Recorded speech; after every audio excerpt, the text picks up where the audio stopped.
परम सम्मानीय प्रधानमंत्री जी, मैं राजस्थान पत्रिका की ओर से आज के इस परिवहन पत्रिका गेट और दो वैदिक ग्रंथों के लोकार्पण समारोह के अवसर पर आप श्रीमान का हार्दिक स्वागत करता हूं, अभिनंदन करता हूं। आपके इस आशीर्वाद से राजस्थान पत्रिका की ये दोनों कृतियां राष्ट्रीय धरोहर के रूप में प्रतिष्ठित हो जाएंगी। हृदय के अंतःस्थल से आपका आभार व्यक्त करता हूं, क्योंकि मेरे जीवन में तो इससे बड़ा राष्ट्रीय सम्मान और हो भी क्या सकता है। इस अवसर पर हमारे मध्य राजस्थान के महामहिम राज्यपाल उपस्थित हैं। मैं उनका भी हृदय से स्वागत करता हूं। वे राजस्थान के प्रथम नागरिक भी हैं, इसलिए प्रथम माननीय भी हैं।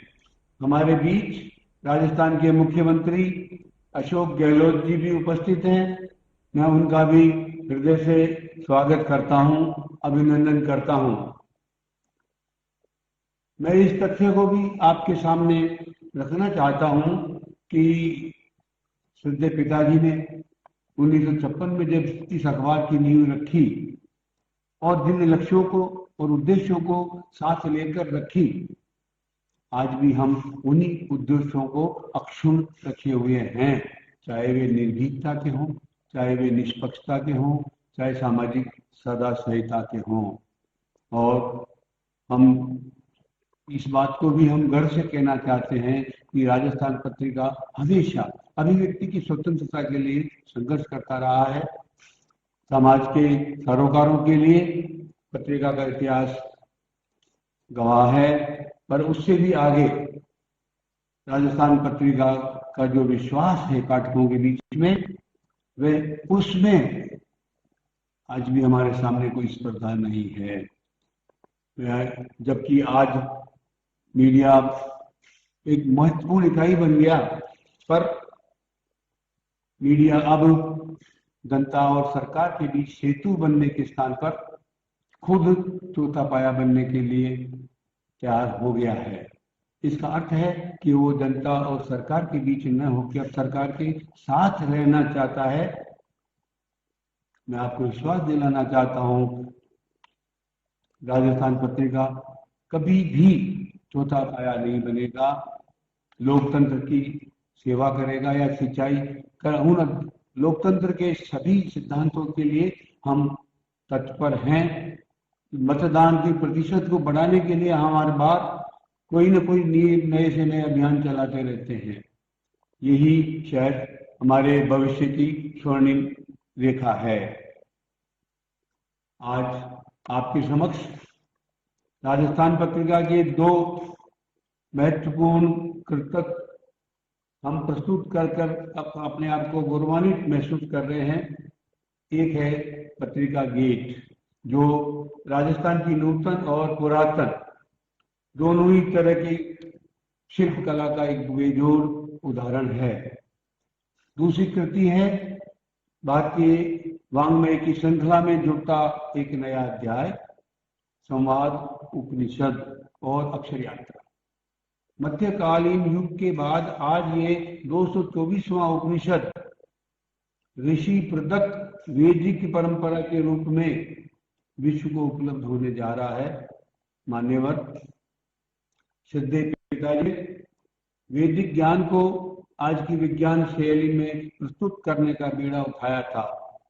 पत्रिका की वैदिक पीठ इस ज्ञान को शास्त्रों से बाहर निकालकर वैज्ञानिकों के समक्ष रखने की दिशा में कार्यरत हैं। आज भी पुरातन ज्ञान को नूतन स्वरूप में ग्रंथों और भाषा या संस्कृत से भी बाहर निकालकर नई पीढ़ी के बीच रखने की महती आवश्यकता है। उसके बिना हम नई पीढ़ी को मुक्त आकाश नहीं दे पाएंगे।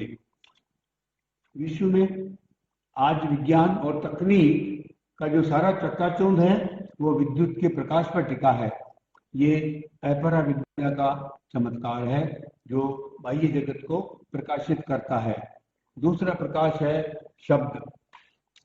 शब्द भीतर की अभिव्यक्ति को प्रकट करता है। भारत ने शब्द पर काम किया और शब्द को ब्रह्म बना दिया। आज देश में शब्द को हम ब्रह्म की तरह ही पूजते हैं। अक्षर यात्रा की भूमिका में ब्रह्म का शास्त्रीय विवेचन है। वर्णमाला का संपूर्ण परिचय, स्वर, व्यंजन, अक्षर हर एक का स्पष्ट विवरण एवं विस्तार है।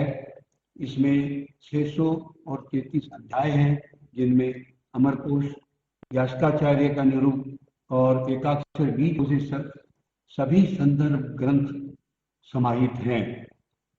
संवाद उपनिषद में शब्दयुक्त संवाद के साथ साथ शब्द विहीन संवाद, जैसे हम ध्यान में करते हैं या माँ अपने गर्भस्थ शिशु से करती है, उस तरह के संवाद, दो तरफा संवाद और साथ साथ एक तरफा संवाद जैसा हम अपने आप से करते हैं, आत्मा लाभ के दौरान करते हैं, इन सब का एक पुरातन शास्त्रों का एक नवनीत इस उपनिषद में उपस्थित किया गया है। संप्रेषण आत्मा का धर्म है, मन और बुद्धि से आगे की बात है। वेद विज्ञान का ये नया चिंतन विश्व समुदाय में नए रूप में स्थापित होगा, इसकी हमें पूर्ण आशा है। देश के मूर्धन्य संस्कृत विशेषज्ञ डॉक्टर सत्यव्रत शास्त्री के अनुसार शुरू में ईशोपनिषद जैसे केवल 10 उपनिषद थी, बाद में बढ़ते बढ़ते 223 हो गई। मध्यकाल में एक अल्लोपनिषद नाम का उपनिषद जुड़ा और आज उसी परंपरा में संवाद उपनिषद गूढ़ से गूढ़तर ज्ञान को विश्व पटल पर प्रस्तुत करने के लिए आपके समक्ष प्रस्तुत है। मान्यवर, परंपरा के अनुसार सभी ऐतिहासिक शहरों में विभिन्न मुख्य मार्गों पर स्वागत द्वार बने रहते हैं। जयपुर वास्तुकला का एक उत्कृष्ट उदाहरण है। दूसरी इसी तरह से हम जाए जोधपुर, बीकानेर, उदयपुर, सीकर, जहाँ भी हम और प्राचीन शहरों में जाएं, सब जगह हमारे यहाँ और उन्हीं समय से उन्हीं की शैलियों में द्वार बने हुए हैं। और हम ये भी मानते हैं कि समय के साथ सभ्यता बदलती है, संस्कृति नहीं बदलती। पत्रिका गेट की जो अवधारणा, उसका मूल मंत्र भी यही है, जिसका आज आप श्रीमान लोकार्पण करेंगे। मैं आपका इस बात के लिए भी आभारी हूँ कि पिछली चर्चा में जो मुद्दे हमारे बीच चर्चा में आए थे, उनमें से कई मुद्दों पर आपकी सरकार निर्णय ले चुकी है। अभी पिछले महीने भी आपने 27 कीटनाशकों पर प्रतिबंध लगाए थे। मुझे इस बात के लिए भी मैं आपका आभार व्यक्त करता हूँ। एक और बात जो अब इस कोरोना के कारण देश में प्रकट हुई, वो एक तो है जो घर से काम करने की परंपरा हुई, लेकिन उससे बड़ी स्कूल और कॉलेज जो है वो घरों में घुस गए। छोटे छोटे बच्चों को अब इंटरनेट के ऊपर पढ़ाई करनी पड़ रही है। मेरा आपसे आग्रह है कि ऐसा कोई भी निर्देश सरकार की ओर से जारी हो कि कंप्यूटर के ऊपर शिक्षा ग्रहण करने की कम से कम उम्र क्या हो कि उसके पहले कंप्यूटर की शिक्षा नहीं दी जाए, उसके बाद भी उम्र के अनुरूप उनकी ग्रेडिंग हो जाए तो बहुत अच्छा होगा। कि 8वीं तक इतने घंटे होंगे, 10वीं तक इतने घंटे से ज्यादा नहीं होंगे, तो देश में एक अलग तरह की समझिए मन में माता पिताओं के मन में एक तसल्ली होगी। और एक बात है कि हमारी शिक्षा में एक नई नीति अभी नई आई है, बहुत अच्छी है। उसके साथ एक बात हमें संकल्प के साथ जोड़नी चाहिए, जो मेरा अनुरोध है कि हमें एक आस्थावान समाज पैदा करना है। उसके बिना हम राष्ट्र चिंतन को विकसित नहीं कर पाएंगे। और अब अंत में इस अवसर पर मैं राज्य सरकार का भी बहुत बहुत आभार प्रकट करना चाहता हूँ, जिनके सहयोग से ही पत्रिका को ऐसे सामाजिक योगदान में भागीदार बनने का शुभ अवसर मिला। और इसके साथ ही मैं राजस्थान के मुख्यमंत्री माननीय अशोक गहलोत जी से भी अपने वक्तव्य के लिए अनुरोध करता हूँ।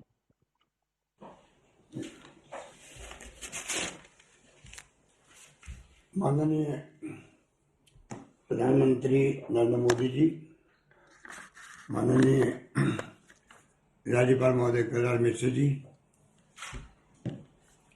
आदरणीय गुलाब कोठारी जी, मुझे खुशी है कि आज पत्रिका गेट का लोकार्पण और 2 ग्रंथ समाज उपनिषद और अक्षर यात्रा का विमोचन होने जा रहा है। हमारे माननीय प्रधानमंत्री जी के सानिध्य में एक कार्यक्रम हो रहा है। ये हम सबके लिए गौरव की बात है। आप सब जानते हैं कि राजस्थान अपने गौरवशाली इतिहास, वीर गाथाओं और संस्कृति के लिए पूरी दुनिया में अपनी खास पहचान रखता है। यहाँ के ऐतिहासिक किले, महल, हवेलियाँ, झीलें और विशाल रेगिस्तानी इलाका भी सैलानियों के लिए आकर्षण का केंद्र रहा है। और जैसे हम सब जानते हैं कि अभी हाल ही में जयपुर को यूनेस्को ने हेरिटेज सिटी के रूप में मान्यता प्रदान करी है। और इस नगरी के अंदर ये जो पत्रिका गेट बना है, जयपुर विकास प्राधिकरण ने मिशन अनुपम के तहत वर्ष 2007 में जवाहर सर्कल पर उत्तरी मार्ग पर पत्रिका को प्रवेश द्वार बनाने की मंजूरी दी। और आज ये खूबसूरत कृति जो हमारे सामने मौजूद है, उसका माननीय प्रधानमंत्री जी अभी उसका उद्घाटन करेंगे। जयपुर स्थापना के समय से ही परकोटे के रूप में जाना जाता है। चाहे Kishan Pol, Chand Pol, Suraj Pol, Ganga Pol, Shiv Pol, Sanganeri Gate, Ghat Gate, Zorawar Singh Gate शामिल थे। मुझे खुशी है कि इस प्रवेश द्वार में प्रदेश की प्राचीन मारवाड़, मेवाड़, ढूंढाड़, अजमेर, मेरवाड़ा, शेखावटी, हड़ौती, ब्रज, वागड़, गोडवाड़ क्षेत्र के शिल्प कला के विभिन्न रूपों में शामिल किया गया है। इसके लिए मैं पत्रिका समुदाय को बहुत बहुत बधाई देना चाहता हूँ। पूरे राजस्थान के सौंदर्य को, कला को, संस्कृति को, भित्ति चित्र को और पेंटिंग्स को इसमें शामिल किया है। और मुझे खुशी इस बात की है कि राजस्थान पत्रिका उसके संस्थापक कपूर चंद कुली साहब के वक्त से ही सामाजिक सरोकार निभाता आया है। और जैसा कहा गया है कि उन्होंने हमेशा राजनीति, राजनेता, शासन, प्रशासन, लाभ, हानि और रिश्ते कुछ नहीं समझे, बल्कि सिर्फ विषय समझा। इस बात की मुझे खुशी है। और सामाजिक सरोकार रखना पत्रकारिता में अपना आप में एक ऐसा संदेश है जिसकी आवश्यकता सबको है। पत्रकारिता निष्पक्ष हो, चौथा स्तंभ कहलाता है। उसकी बहुत बड़ी भागीदारी है देश में लोकतंत्र, समाजवाद, धर्मनिरपेक्षता को बचाने की। और राजस्थान पत्रिका अपने सरोकार को निभाता आया है, इस बात की मुझे बहुत खुशी है। उसके साथ में अभी जो गुलाब कोठारी जी कह रहे थे कि जिस प्रकार से वेद अब तक धर्म ग्रंथ माने जाते थे, कुली जी ने पहली बार वेदों की वैज्ञानिक व्याख्या करी। तो कुली जी ने वेदों में निहित विज्ञान को आम जन के सामने रखा। तब वो रख रहे थे तो पूरा प्रदेश नहीं, पूरा देश बहुत ही उससे प्रभावित हुआ था। वेदों का अध्ययन परंपरागत रूप से संस्कृति रचना और श्लोकों तक सीमित रहा, किंतु आपने वेदों के वैज्ञानिक पक्ष को उजागर कर वेदों के आधुनिक युग में भी प्रासंगिकता को स्थापित किया। मुझे खुशी है कि उन्होंने 21 वेदों को एकत्र कर एक मंजूषा बनाकर लकड़ी की मंजूषा पूर्व प्रधानमंत्री वाजपेयी जी को भी भेंट करी थी। वो अपना आप एक ऐसे व्यक्तित्व थे जिन्होंने महाकवि जयदेव के ग्रंथ गीत गोविंद पर आधारित 16 कड़ियों को भी शास्त्रीय रचना गीत गोविंद को दूरदर्शन में तैयार किया। मुझे खुशी है कि जिस प्रकार कहा गया, कुली जी और गुलाब जी ने वेद, उपनिषद सहित कई ग्रंथों पर कार्य किया है। और गुलाब जी के मत में तो उपनिषद की रचना किसी काल विशेष तक सीमित नहीं है। उन्होंने स्वयं संवाद उपनिषद की रचना की है। विश्व के सभी धर्मों की समन्वय हेतु भी गुलाब जी ने उल्लेखनीय कार्य किए। तो मुझे खुशी है कि आज प्रधानमंत्री जी स्वयं मौजूद है।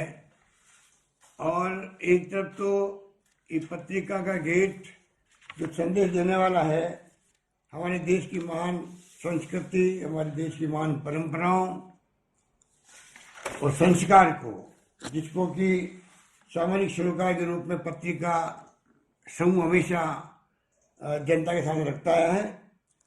मैं चाहूँगा कि प्रधानमंत्री जी के हाथों में जब ये उद्घाटन हो, इसका एक संदेश जाएगा राजस्थान के अंदर भी, और मुझे उम्मीद है कि जिस रुचि से गेट बनाया गया है और जो संदेश देने का प्रयास किया गया है, उसी रूप में राजस्थान प्रदेशवासी नहीं बल्कि जो राजस्थान तो पर्यटन के क्षेत्र में माना हुआ डेस्टिनेशन है, जहाँ देश और दुनिया के पर्यटक आते हैं, वो भी जब इस गेट के माध्यम से जानकारी प्राप्त करेंगे तो उनको राजस्थान की पूरी तस्वीर उनके दिलो दिमाग में छाएगी और वो राजस्थान की एक तस्वीर लेके राजस्थान से जाएंगे। इस बात का मुझे पूरे विश्वास है। इन्हीं शब्दों के साथ मैं लंबी बात नहीं कहता हूँ, समय सीमा देखते हुए मैं पुनः एक बार प्रधानमंत्री नरेंद्र मोदी जी का हार्दिक स्वागत करता हूँ अपनी ओर से, अपनी सरकार की ओर से, अपने प्रदेशवासियों की ओर से। धन्यवाद। मैं माननीय प्रधानमंत्री श्री नरेंद्र मोदी जी से ग्रंथ संवाद उपनिषद और अक्षर यात्रा का विमोचन करने का आग्रह करता हूँ। धन्यवाद गुलाब जी।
मैं माननीय प्रधानमंत्री जी से कंप्यूटर स्क्रीन पर क्लिक करके राजस्थान गेट के लोकार्पण का अनुरोध करता हूँ।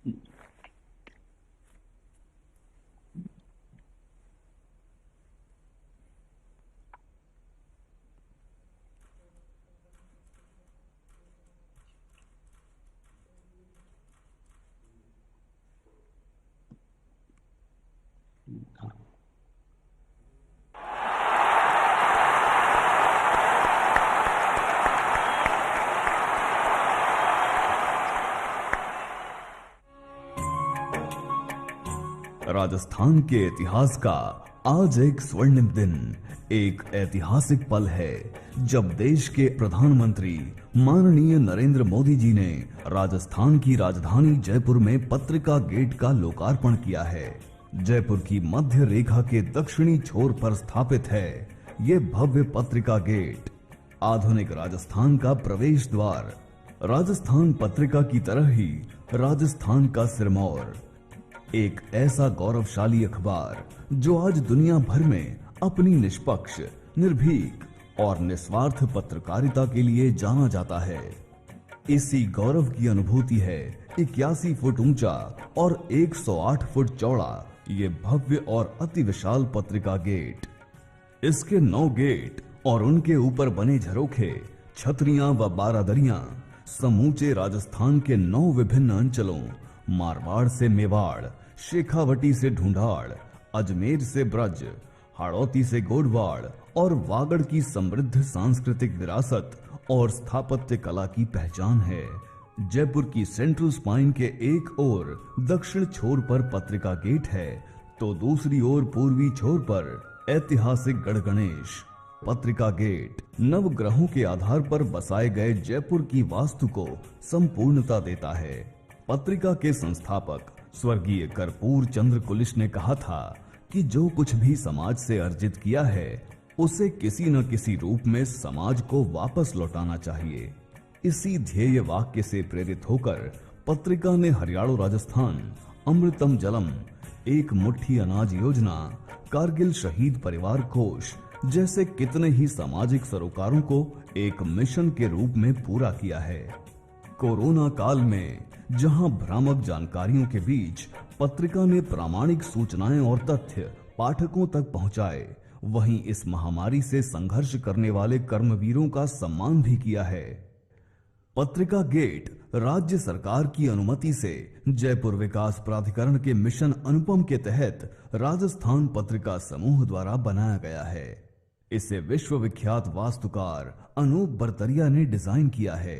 ये प्रतीक है दुनिया भर के पाठकों की अटूट आस्था और विश्वास का, जो उन्होंने राजस्थान पत्रिका में व्यक्त किया है।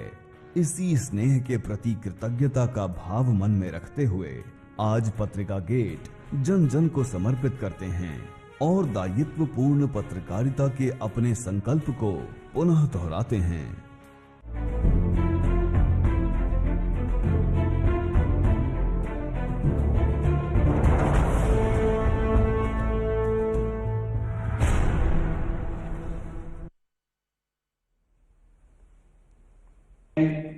माननीय प्रधानमंत्री जी से अपने आशीर्वचन देने का अनुरोध करता हूं। नमस्कार। राजस्थान के गवर्नर श्रीमान कलराज मिश्र जी,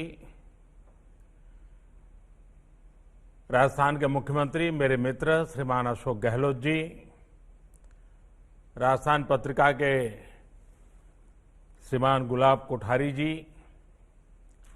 पत्रिका समूह के अन्य कर्मचारीगण, मीडिया के साथी, देवी और सज्जनों,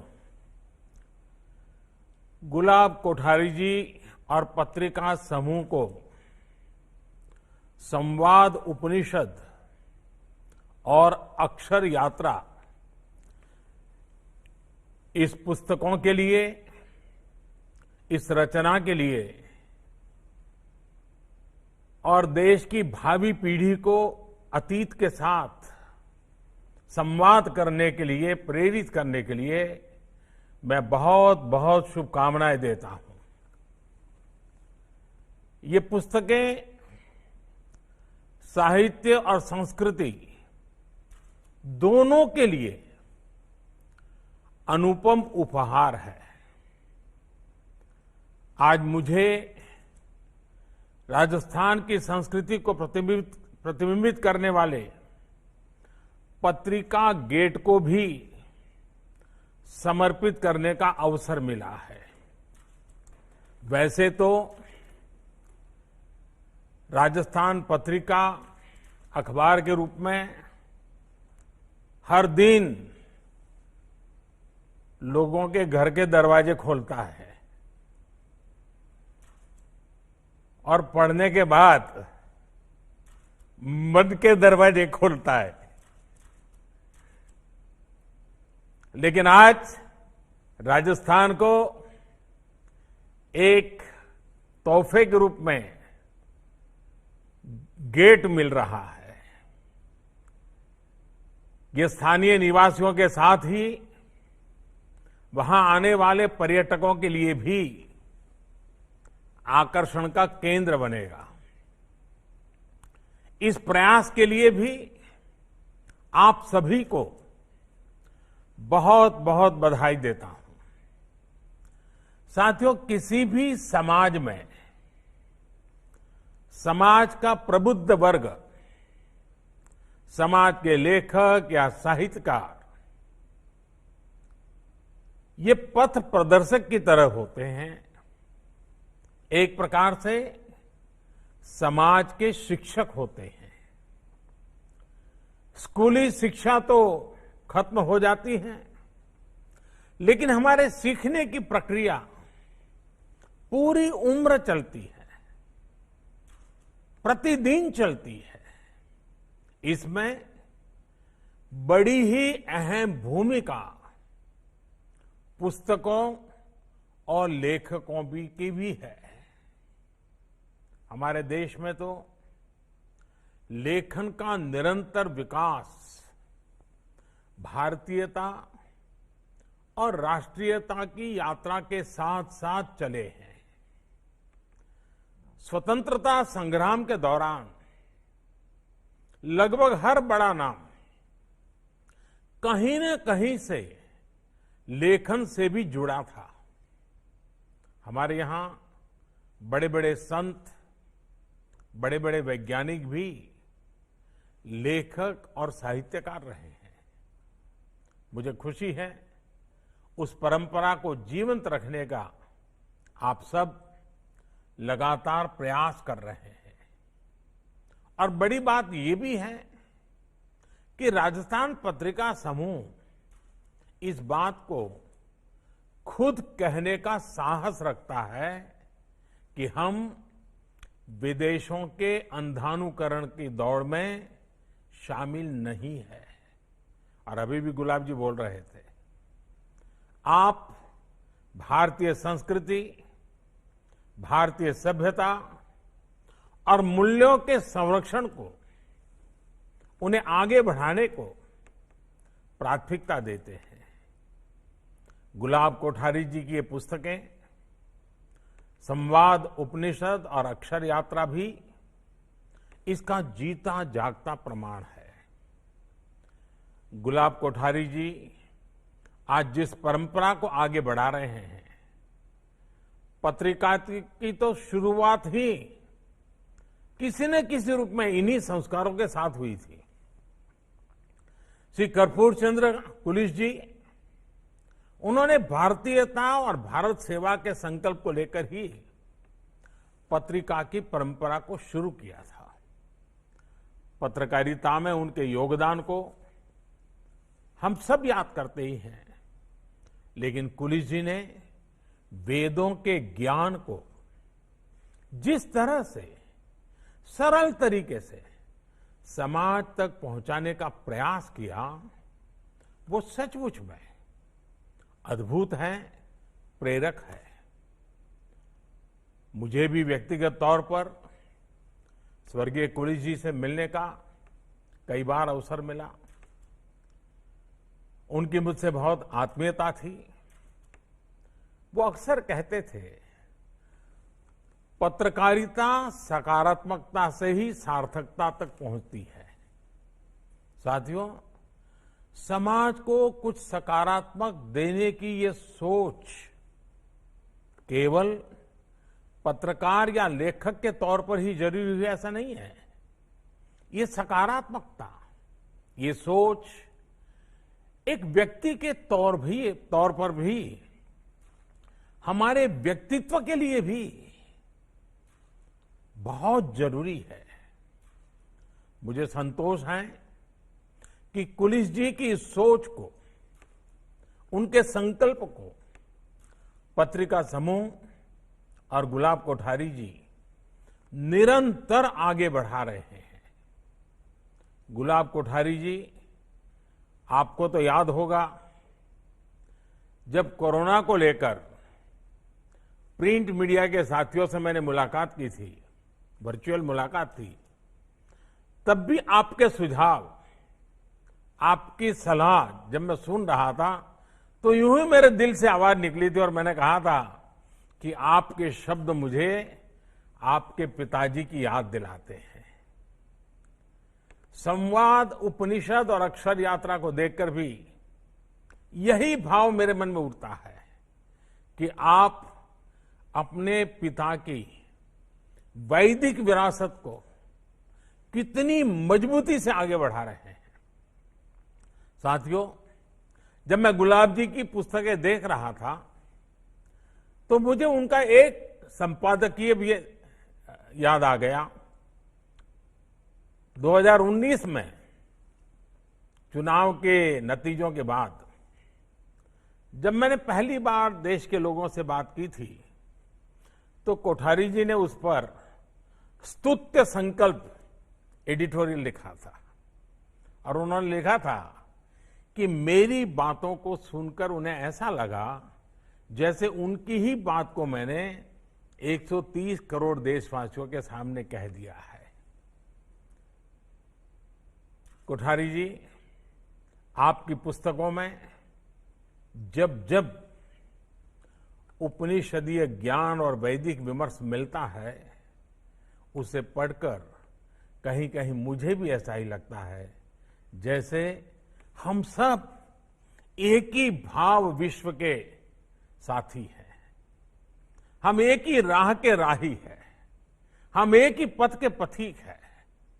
वास्तव में मानव मात्र के कल्याण के लिए, सामान्य मानवी की सेवा के लिए शब्द चाहे किसी के भी हो, उनका संबंध हर किसी के हृदय से होता है। और इसलिए तो हमारे वेदों को, वेदों के विचारों को कालातीत कहा गया है। वेद मंत्रों के दृष्टा चाहे कोई भी ऋषि हो, लेकिन उनकी भावना, उनका दर्शन मानव मात्र के लिए, और इसीलिए हमारे वेद, हमारी संस्कृति किसी सीमाओं में बंधी हुई नहीं है, किसी भाषा से भी बंधी हुई नहीं है। ये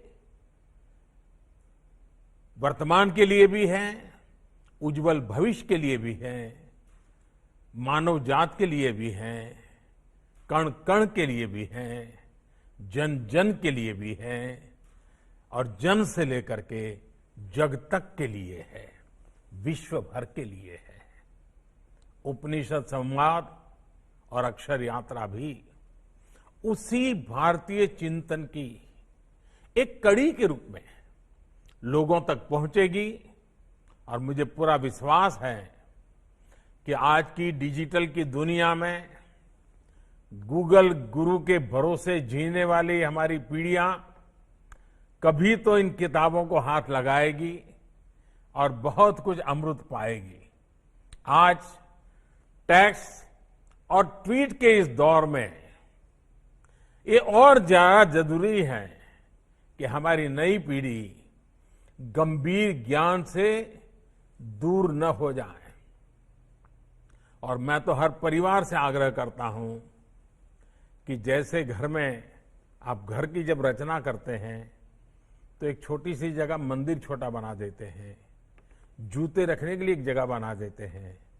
घर की रचना के समय आर्किटेक्चर को जरूर कहिए कि एक कोना ऐसा भी हो जिसमें अच्छी अच्छी किताबें रखी हो, और परिवार के हर व्यक्ति समय निकालकर दिन में एक बार उन किताबों के पास जाए, किताबों को हाथ लगाए, एक आध दो पेज, एक आध दो लाइन जरूर पढ़ने की आदत बनाए। साथियों, हमारे उपनिषदों का ये ज्ञान, वेदों का ये चिंतन, ये केवल आध्यात्मिक या दार्शनिक आकर्षण का ही क्षेत्र नहीं है। वेद और वेदांत में सृष्टि और विज्ञान का भी दर्शन है। अगर आज हम क्लाइमेट चेंज की चर्चा करें तो हमारा एक पूरा वेद पर्यावरण को समर्पित है। आज विश्व जिन समस्याओं से जूझ रहा है उसकी चर्चा हजारों साल पहले हुई है। कितने ही वैज्ञानिकों को इसने आकर्षित भी किया है, कितने ही वैज्ञानिकों ने इसमें गंभीर रुचि भी दिखाई है। हम सब ने निकोला टेस्ला का नाम सुना ही होगा। टेस्ला के बिना ये आधुनिक विश्व आज ऐसा नहीं होता जैसा हम देख रहे हैं। आज से एक सदी पहले जब स्वामी विवेकानंद जी अमेरिका गए थे तो निकोला टेस्ला से उनकी मुलाकात हुई थी। स्वामी विवेकानंद जी ने टेस्ला को जब उपनिषदों के ज्ञान, वेदांत की ब्रह्मांड व्याख्या के बारे में बताया था तो वो हतप्रत थे।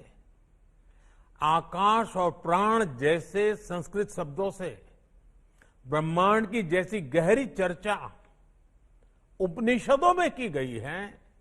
टेस्ला ने कहा कि वो इसे आधुनिक विज्ञान की भाषा में गणितीय समीकरणों में लेकर के आएंगे। उन्हें लगा था कि वो इस ज्ञान से विज्ञान की सबसे गूढ़ पहेलियों को सुलझा सकते हैं। हालांकि बाद में कई और रिसर्च हुई, जो चर्चा स्वामी विवेकानंद जी और निकोला टेस्ला की हुई थी, अलग तरीके से वो चीजें आज हमारे सामने आई हैं।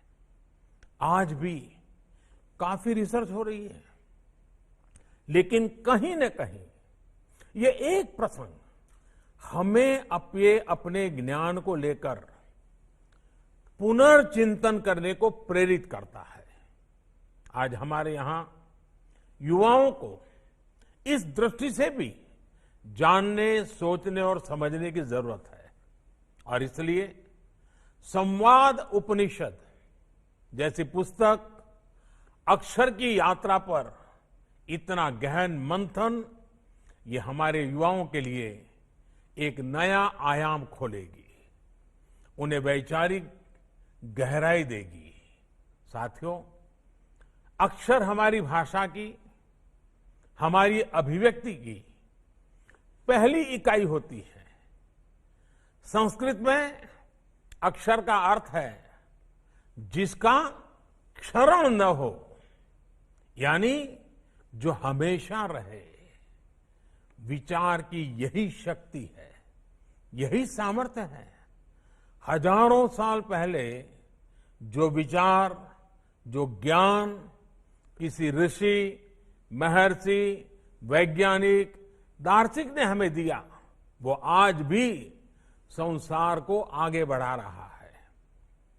इसलिए हमारे उपनिषदों में, हमारे शास्त्रों में अक्षर ब्रह्म की बात कही गई है।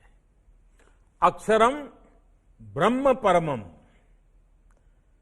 अक्षरम ब्रह्म परमम, ये सिद्धांत दिया गया है। हमारे शास्त्रों में कहा गया है, शब्द ब्रह्माणि निष्णातः परम ब्रह्मादि गच्छति, यानी शब्द ही ब्रह्म है। जो इस शब्द ब्रह्म को पूरी तरह जान लेता है, वह ब्रह्मत्व को, ईश्वरत्व को पा लेता है। शब्द की महिमा, शब्द को ईश्वर कहने का ऐसा उदाहरण कहीं और नहीं मिलता। और इसलिए शब्दों में सच कहने का साहस, शब्दों में सकारात्मकता देने की शक्ति, शब्दों में सृजन करने की सोच, ये भारतीय मानस की पूंजी है, भारतीय मानस की सहज अभिव्यक्ति है, हमारा स्वभाव है, हमारी प्रकृति है। जब हम इस शक्ति को महसूस करते हैं, तब एक साहित्यकार के रूप में, एक लेखक के रूप में अपने महत्व को समझ पाते हैं, समाज के प्रति अपनी जिम्मेदारी महसूस कर पाते हैं। आप देखिए, गरीबों को शौचालय देने वाला, अनेक बीमारियों से बचने वाला स्वच्छ भारत अभियान हो, माताओं बहनों को लकड़ी के धुएं से बचाने वाली उज्ज्वला गैस योजना हो, हर घर तक जल पहुंचाने के लिए चल रहा जल जीवन मिशन हो, सभी में मीडिया ने जागरूकता बढ़ाने का काम किया है, सकारात्मक काम किया है। महामारी के इस दौर में कोरोना के खिलाफ जागरूकता अभियान में भी भारतीय मीडिया ने जनता की अभूतपूर्व सेवा की है। सरकार के कार्यों की विवेचना, सरकार की योजनाओं में जमीनी स्तर पर जो कमियां हैं उसे बताना, उसकी आलोचना करना, ये भी हमारा मीडिया बखूबी करता रहा है। हां, कई बार ऐसे मौके भी आते हैं जब मीडिया की आलोचना भी होती है। सोशल मीडिया के दौर में तो ये और भी ज्यादा स्वाभाविक हो गया है, लेकिन आलोचना से सीखना भी हम सबके लिए उतना ही स्वाभाविक है और आवश्यक भी है। और इसलिए ही आज हमारा लोकतंत्र इतना सशक्त हुआ है, मजबूत हुआ है। साथियों, जिस तरह आज हम अपनी विरासत, अपने विज्ञान, अपनी संस्कृति, अपने सामर्थ्य को लेकर आगे बढ़ रहे हैं, उसे स्वीकार कर रहे हैं, हमें अपने इस आत्मविश्वास को आगे बढ़ाना है। आज जब हम आत्मनिर्भर भारत की बात कर रहे हैं, आज जब लोकल के लिए वोकल होने की बात कर रहे हैं, मुझे खुशी है कि हमारा मीडिया इस संकल्प को एक बड़े अभियान की शक्ल दे रहा है। साथियों, हमें अपने इस विजन को और व्यापक करने की जरूरत है। भारत के लोकल प्रोडक्ट्स तो ग्लोबल हो ही रहे हैं, लेकिन भारत की आवाज भी अब ज्यादा ग्लोबल हो रही है। दुनिया भारत को अब और ज्यादा ध्यान से सुनती है। आज लगभग हर अंतर्राष्ट्रीय मंच पर भारत की बहुत मजबूत उपस्थिति है। ऐसे में भारतीय मीडिया को भी ग्लोबल होने की जरूरत है। हमारे अखबारों की, मैगजीन्स की ग्लोबल रेपुटेशन बने। डिजिटल युग में डिजिटली हम पूरी दुनिया में पहुंचे। दुनिया में तो अलग अलग लिटरेरी अवार्ड्स दिए जाते हैं, भारत के संस्थाएं भी वैसे ही अवार्ड दें। ये भी आज समय की मांग है, ये भी देश के लिए जरूरी है। मुझे जानकारी है श्री कर्पूर चंद्र कुलिश जी की स्मृति में पत्रिका समूह ने अंतर्राष्ट्रीय पत्रिका पुरस्कार की शुरुआत की है। मैं इसके लिए समूह को बधाई देता हूं। मुझे विश्वास है कि आपके ये प्रयास भारत को वैश्विक मीडिया मंच पर एक नई पहचान दिलाएंगे। कोरोना काल में जिस तरह से जन जागरूकता का काम पत्रिका समूह ने किया है, उसके लिए भी एक बार फिर से मैं आपको बधाई देता हूं। इस अभियान को अभी और तेज करने की जरूरत है। हमारे देशवासी भी स्वस्थ रहें और अर्थव्यवस्था को भी गति मिले, ये आज देश की प्राथमिकता है। मुझे भरोसा है कि देश जल्द ही ये लड़ाई जीतेगा। देश की यात्रा भी अक्षर यात्रा बनेगी। इन्हीं शुभकामनाओं के साथ आप सभी का बहुत बहुत धन्यवाद।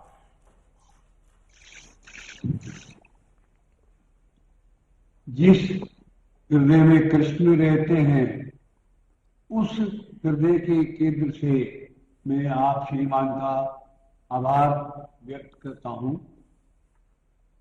आज आपका यह आशीर्वचन इस नींव के पत्थरों में कुछ फिर से नई जान हो गया है और हम उस सभी सपनों को पूरा करने का प्रयास करेंगे जो अपेक्षाएं अभी आपके साथ हम तक पहुंची हैं।